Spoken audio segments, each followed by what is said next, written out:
It's the most wonderful time of the year. Hey guys, it's Aaron back with another review for you. Today is day 16 of my Halloween month. Unfortunately, we are starting to slow down, but not to worry, I've got more films to cover for the rest of the month, so be excited. But anyway, today I'm talking about the film The Quiet, and it is not a traditional horror film, but I will explain spoilers why it is a horror film. So I've got my notes, let's dive right in. So, The Quiet, released September 12th of 2005, initially at the Toronto Film Festival, and then released in August 25th of 2006 around the rest of the U.S. The director is Jamie Babbitt, starring Elisha Cuthbert, Camilla Bell, Martin Donovan, Katie Mixon, Edie Falco, love her, and Shawn Ashmore.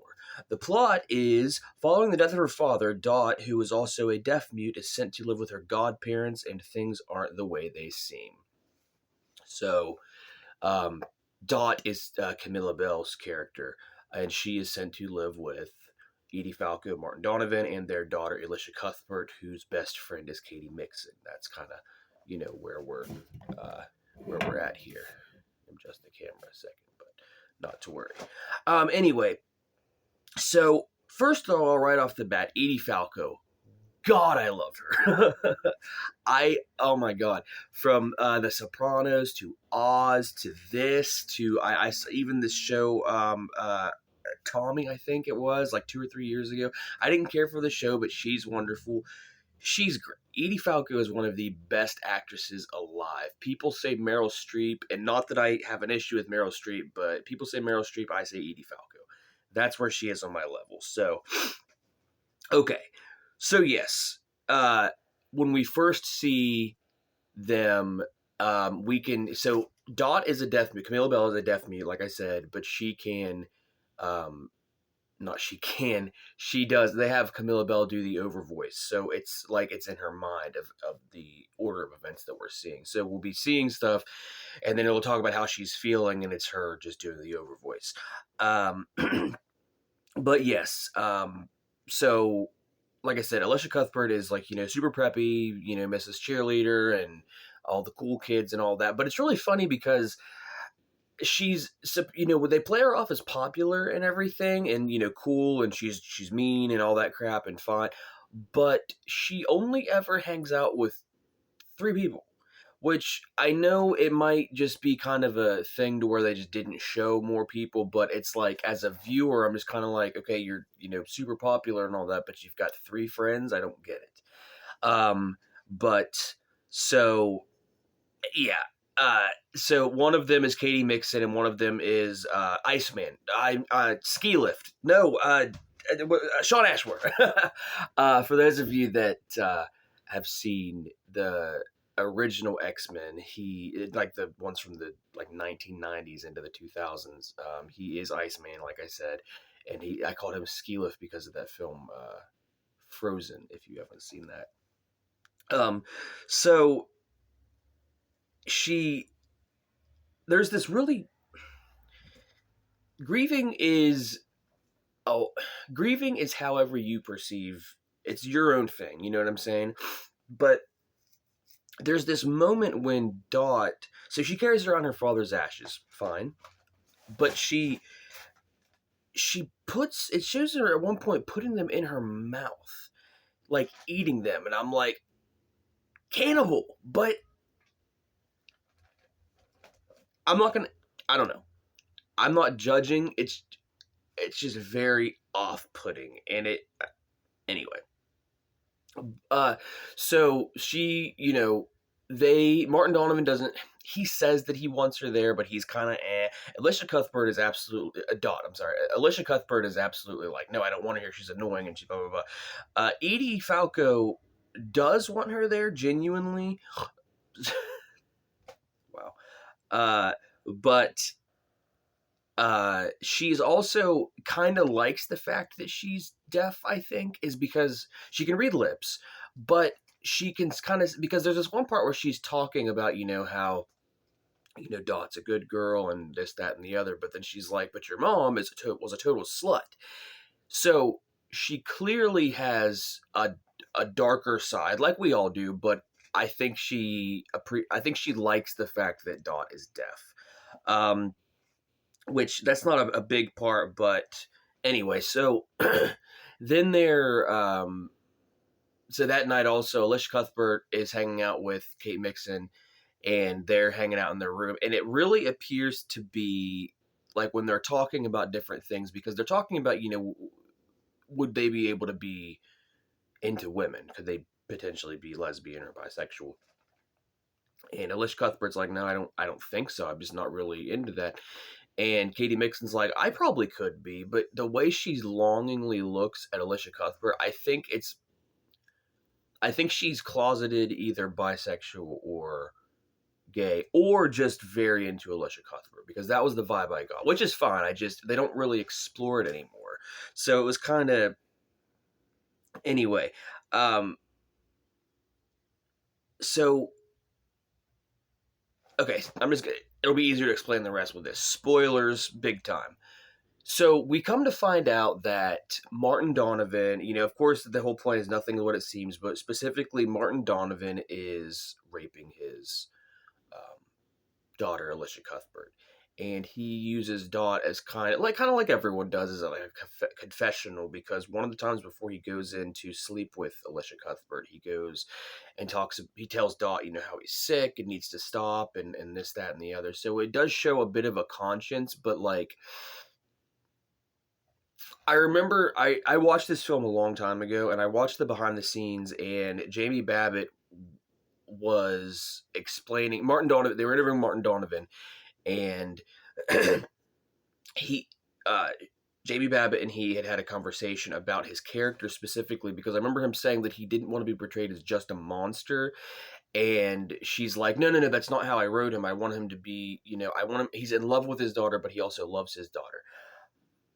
She can say that, and I'm not saying that she's not entitled to her opinion, but I don't ever believe that in films, or any in real life either. I think if you are having a sexual relationship, especially with your underage, daughter, son, cousin, whatever it may be, and any person in general, I don't think that there's a love there. I think it's just a creep factor, and screw you. I mean, I just don't. I just don't buy that. And to each their own. I mean, she wasn't like defending him, it didn't seem, which, I mean, obviously I'm all for that, because I don't think you should defend pedophiles, but it just, I don't know. It was very, it's just something I brought up, and, a producer's note, or director's note, that I don't know. If you guys have seen this, or do see this, tell me what you think, because I didn't get that vibe. I just got he's a creep. But, so, I don't know. So anyway, so basically the plot is just, that I've just explained everyone's motives and all that, and so basically the plot is we just follow their lives and their living, and Dot's coping to be without her mother and everything like that, and then of course just being deaf and all that. Well, so Shawn Ashmore, Iceman, Animorph, falls in love. He starts to have feelings towards Dot, and of course everyone's taken back, because Alicia Cuthbert, she's the hot one and all that. Well, he comes to the house one day to take Dot out, and he doesn't, like, he's a nice gentleman about it, and he's like, hey, I've come to take Dot out, and blah blah blah. But Edie Falco, she has the greatest reaction, because he's like, I'm actually here for Dot. And when he walks into the kitchen and introduces himself to the parents and everything, he goes, I'm here to take Dot out. Edie Falco has this confused, excited / terrified look on her face as she goes, what are you going to do with her? It was really just funny. And it's little things like that, I do think, that are part of what makes great actors great actors. And obviously Edie Falco, she's a great actress. The whole film overall, the acting is good. There's nothing wrong with any of it. Shawn Ashmore is probably the weakest, but it's not. I'm not saying that in a mean way. He does fine. So after so later on that night, Dot comes home and she goes into Nina's room just to look, Alicia Cuthbert, and she sees that she's crying, and she just, and mind you, they're not really friends or anything at all, because Alicia Cuthbert's just mean, and she just goes in and lays down and just starts comforting her, and that was really sweet. It was a nice little moment. But so the next day they go to this basketball game and they lose, unfortunately, and it bums everyone out, especially Shawn Ashmore. And I was sitting there thinking, do you know why that you didn't win, Shawn Ashmore? Because you didn't Animorph. It's so easy. um, and so later on that night, they go, or later on after the game, they're still hanging out at the school, and Shawn Ashmore and Camilla Bell are just kind of talking and flirting and all that by the pool. And so he starts, not in a whatever way, but the way everyone else does. He starts using Dot as a kind of a diary. He just starts telling her different things that he can't tell anybody else. And so he starts talking about different sexual things, about him masturbating and other things like that. And so I get she and I think an attempt to make him feel better about what he's going through. She sleeps with him, like right there at the swimming pool, and so that happens anyway.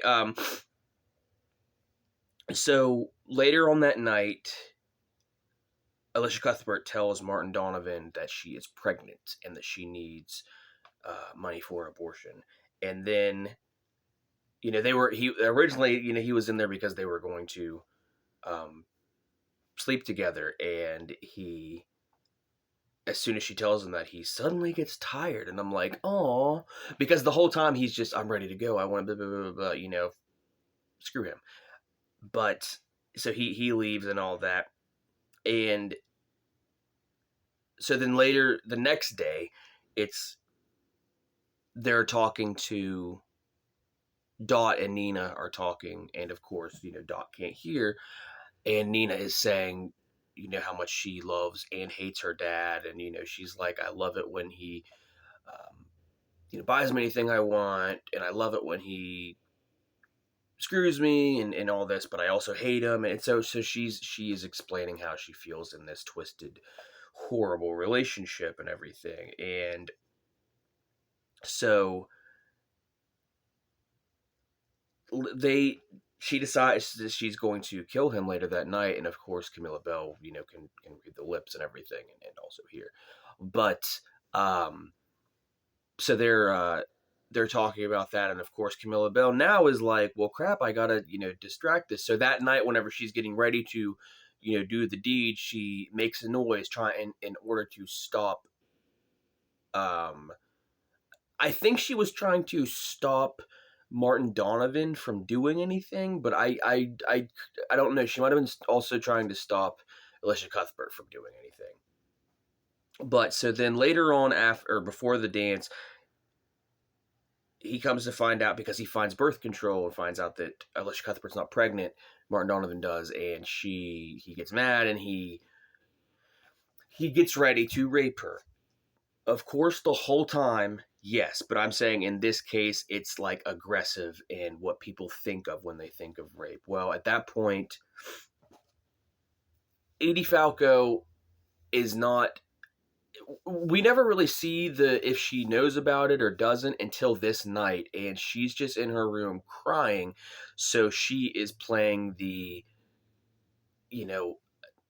dumb bystander, I guess. Unfortunately, I hate when anyway. But so Camilla Bell goes in and takes a piano wire from the piano and gets it around his neck and kills him. And so then they get ready to leave for the dance and come back later to the house, and all the cops are there and everything, and they're like, oh my God, what's going on? And Edie Falco is outside being cuffed, and she says, oh, honey, I'm sick. I'm just, on all these medications and all the drinks and blah, blah, blah. I killed your father. There's something wrong with me. Obviously taking the fall for the murder of Martin Donovan. And I think that was her way of giving penance, which, I mean, I guess is okay. I mean, obviously I'm fine that he died, but it's just very, I don't know. Anyway, so, but yeah, it gets like that moment just got very, the moment when Martin Donovan confronts Alicia Cuthbert later in the room after finding out that she's not pregnant, it's very stomach turning and kind of hard to watch. Not because there's like, blood and guts, that kind of thing, but it's just a very emotional scene, and it's just, ooh, it's just creepy. But so, like I said, that's what happens. They go to the prom and everything was, as good as it can be. They have a good time and everything, and then they come back. Like I said, Edie Falco is taking the blame. So that's pretty much the whole film in a nutshell. And really, all I can say about it is, God, I love Edie Falco.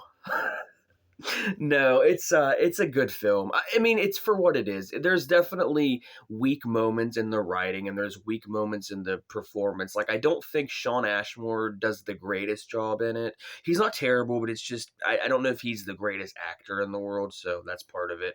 Um, and like I said, I don't really believe the whole. I don't get how the director could have said, oh, this is supposed to be a love, like a twisted actual love for his daughter. I just didn't buy that. I never buy that one happens. But I mean, maybe you guys do. Tell me what you think. You can find it on YouTube for free. So I definitely recommend checking it out.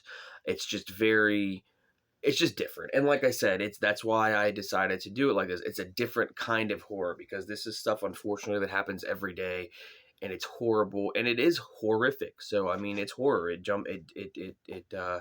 It lives up to the genre, so it's not, what you'd call a traditional horror film. But when I was watching it again, because like I said, I watched it recently before I took the notes, and I was like, nah, it is scary. It's a different kind. It's not Freddy and Jason, but I mean, it is scary. So anyway, let me know in the comments what you think. I'll give it a 5 out of 10 because the parts that are good about it. It's just nothing overly special. So I mean, it is what it is. But like I said, let me know in the comments what you think. Coming out with more reviews every day, as you guys know.